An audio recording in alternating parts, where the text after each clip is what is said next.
20 November থেকে বাংলাদেশের programme চলছে। আজ বাংলাদেশিদের মধ্যে গানের রিহার্সেল হলো এবং সেই রিহার্সেল অনুযায়ী আগামীকালকে বাংলাদেশের কৃষ্টি কালচার তুলে ধরবে রিয়া সিজন মঞ্চে আলসুয়াদি পার্কে। আলসুয়াদি পার্কে প্রতিনিয়ত মানুষ ভিড় জমাচ্ছেন বিভিন্ন দেশের কমিউনিটি, বিশেষ করে সৌদি আরব, বাংলাদেশ, ভারত, পাকিস্তান থেকে শুরু করে অন্যান্য দেশের লোকেরাও কিন্তু বাংলাদেশের প্রোগ্রাম দেখার জন্য অধীর আগ্রহী আছে।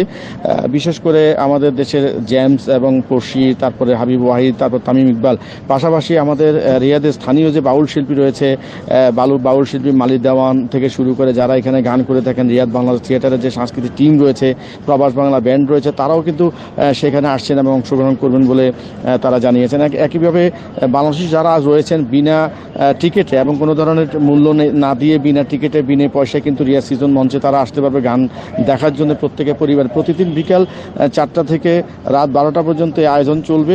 সবাইকে রিয়া সিজন মঞ্চে আগামীকাল বুধবার 20 নভেম্বর বুধবার থেকে অনুষ্ঠান শুরু হচ্ছে এবং 23 নভেম্বর পর্যন্ত একটানা 4 দিন ব্যাপী চলবে বাংলাদেশের প্রোগ্রাম। প্রবাসীদেরকে জানাচ্ছি প্রাণডালা শুভেচ্ছা অভিনন্দন। আগামীকাল 20 নভেম্বর আমি আসছি রিয়াদ সিজনে, গান হবে, আড্ডা হবে, আপনাদের সাথে কথা হবে, সাথে করে নিয়ে আসবো এক চাক বাউল ফোক ব্যান্ড। আশা করি যারা রিয়াদে আছেন, রিয়াদের বাইরে আছেন, অবশ্যই রিয়াদ সিজনকে উপভোগ করবেন, বাংলা কালচারকে উপভোগ করবেন এবং মা ও মাটির দেশকে বাঁচিয়ে রাখবেন। দূরপ্রবাসে একটুকু আনন্দ দেওয়ার জন্য আপনাদের সামনে আমরা হাজির। ধন্যবাদ সবাইকে।